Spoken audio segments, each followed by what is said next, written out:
You were taught the sun sets and simply comes back. But the Book of Enoch says it enters a gate in the west, travels somewhere beneath the earth all night, and the text does not leave that place empty. Start with what you already know. The sun rises in the east. It climbs. It crosses the sky. It drops down in the west. And in the morning it comes back, same as always. That is the picture. Nobody argues about it. It is the one thing about the sky that everyone thinks they understand. The Book of Enoch does not describe it that way at all. There is a whole section of the book most people have never read. Scholars call it the Book of the Heavenly Luminaries, chapters 72 through 82. It is the astronomical part. And in those chapters, the sun does not vanish at night and then reappear out of nowhere. It travels.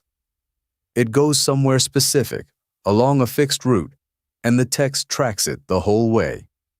Chapter 72 lays out the machinery.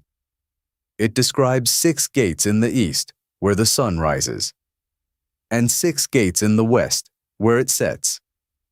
12 doors in total. The sun moves through them in a set order across the year.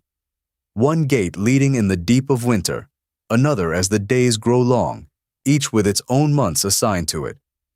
The text counts them. It measures how the sun shifts from gate to gate as the seasons turn. Read that again.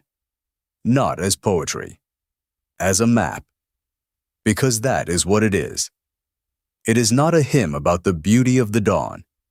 It is a floor plan of the sky, with numbered openings and a schedule for which one the sun uses and when.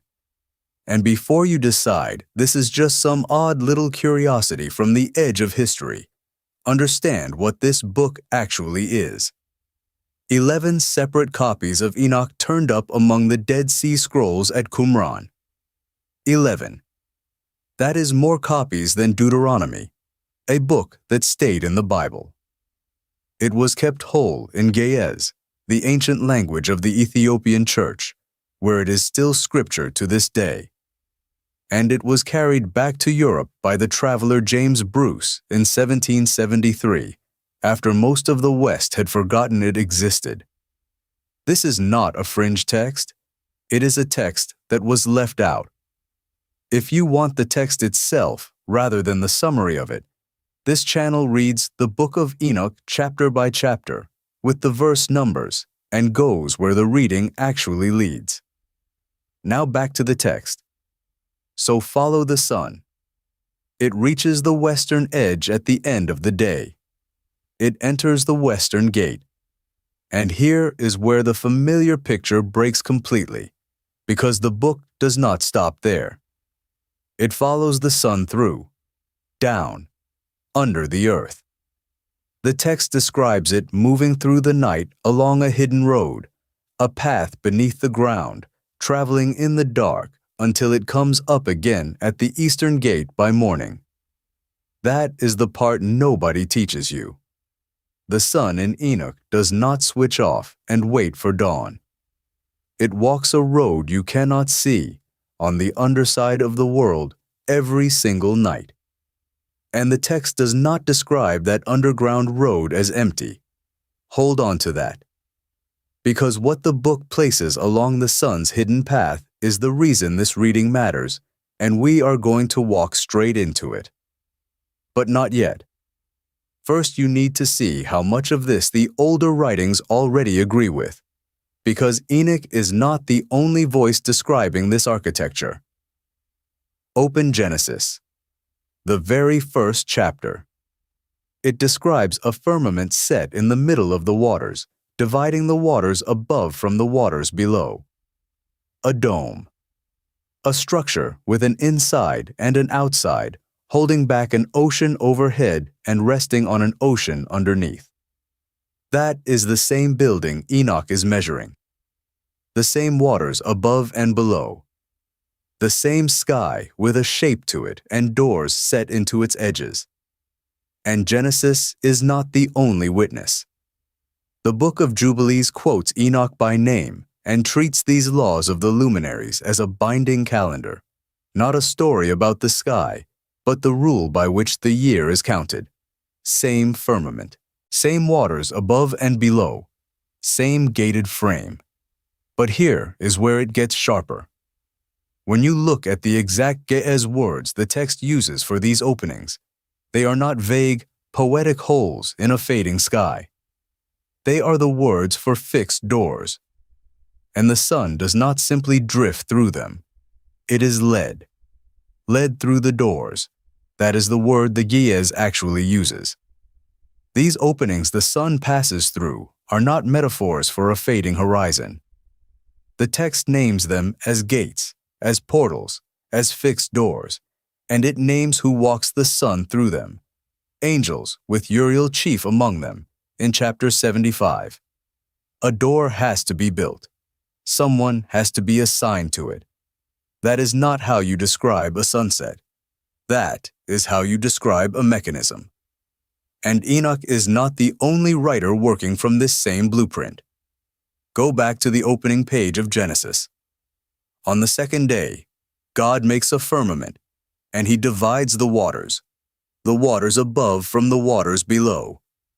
That is not a poem about weather. That is architecture. A ceiling with an ocean on top of it and an ocean underneath. Enoch is measuring the same building Genesis is describing. The same firmament. The same waters above and below. Then there is the Book of Jubilees. Jubilees is not shy about its source. It quotes Enoch by name, and it takes these luminary laws, the gates, the fixed order of the sun and the moon, and treats them as a binding calendar, not as imagery, as law. The days you count, the feasts you keep, the whole shape of the sacred year, run on the machine Enoch just laid out. 3 separate texts, 3 different voices, 1 structure of the sky. That is not one man's private vision. That is a shared map. Now look closely at the words. In chapter 72, where the text says, the sun rises through an opening in the east and sets through an opening in the west, the Ge'ez does not use a soft, vague term for a crack of light on the horizon. It uses the word for a gate, a portal, a built door with a frame and a threshold. The word is not a word for a fading horizon. It is the word for a door. And a door is something that opens onto somewhere. Read that again, not as poetry, as a map. The east has 6 of these doors. The west has 6. The sun does not wander between them at random. It moves through them in a fixed order across the year, 1 door per season, back and forth, on a schedule. And in chapter 75, the text puts an operator on the machine. The sun is led through these gates by named angels, and Uriel stands chief among them. The word Uriel means the light of God, and it is his hand on the mechanism.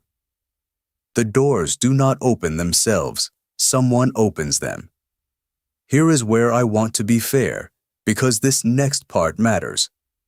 Serious scholars have read all of this for a very long time as ancient cosmology, a pre-scientific picture of the sky.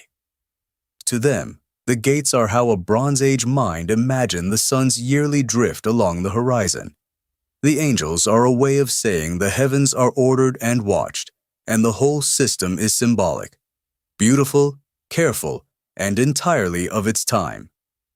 That reading is held by serious people for serious reasons. But it still has to explain the measurements. Because the text does not stop at pictures. It gives numbers. It counts the days the sun spends behind each gate. It tracks the lengthening and shortening of daylight in fixed portions. It assigns degrees and durations and an exact order, the same order every year, gate by gate. A symbol does not need arithmetic. You do not measure a metaphor to the day. The moment a sky picture starts handing you a floor plan with dimensions on it, you are no longer looking at poetry about the heavens. you are looking at something the writer believed he was describing accurately. Before we move on, stop for a second. What you just heard is the part that changes everything, but it only makes sense written out next to the passages themselves. The chapters, the cross-references, the translated text. I put all of it into a written document. It's linked below, and the QR code is on your screen. Take 5 seconds, grab it, and come back, because what comes next builds directly on it. Back to the map. Because this same measuring text, this same careful hand that counts the sun's days and names the angel who opens each door, does not stop at the western gate. That is the thing people miss. Enoch treats the whole earth as one continuous structure, and the sun's road is only one line drawn across it. The same book that measures the sun's western gate does not stop at the horizon. It keeps going, to the ends of the earth, to a great chasm, to the columns of the sky. And at that same edge, in chapters 18 and 19, it describes a place of binding. 7 stars, chapter 21, bound together like great mountains, burning, cast down. The sun's hidden road at night does not run through empty ground. It runs past a prison. So walk into it with him. Chapter 18 takes Enoch past the storehouses of the winds and the cornerstone of the earth, all the way to the edge, and there the ground gives out. He sees the great chasm. He sees the columns of the sky, the pillars the text says hold the heaven up. And then he sees fire, going down, and no measure to it, neither in height nor in depth. This is the far end of the road, the place where the earth stops and the sky is held in place by columns you can stand next to. Chapter 19 names what is kept there. Uriel, the same angel who leads the sun through its gates, tells Enoch plainly, "Here stand the stars and the host of heaven that transgressed the command of the Lord. Here they are bound until the time when their guilt is completed." The wording is not soft, not a metaphor for chaos, a holding place at the ends of the earth for lights that broke their order. Then chapter 21. This is the one you brace for. Enoch is carried to a place where there is nothing above and nothing below, empty and terrible, and in it he sees 7 stars. 7 stars bound together, he says, like great mountains, and burning with fire. He asks the angel what they did. And the answer is that these are among the stars that transgressed the command of God, and they are bound here 10,000 years, the time of their sin, for they did not come out at their appointed times. Read this one slowly. The 7 stars are not a symbol dropped into the sky map. They are bound at the same edge the sun's road runs past, cast down for breaking their appointed order. The very thing the sun never does.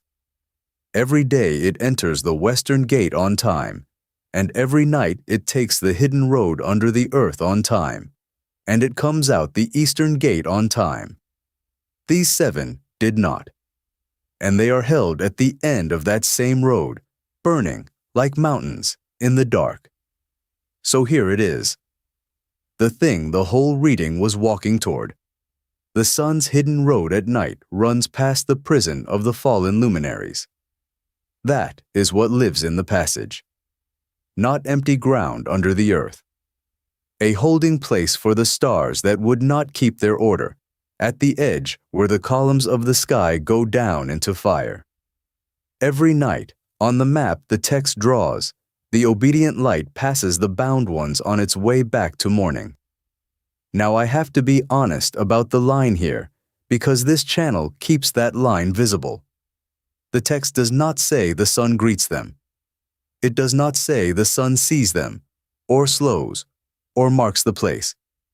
That part I am putting on it. But look at what the text does do on its own. The text does not make this connection.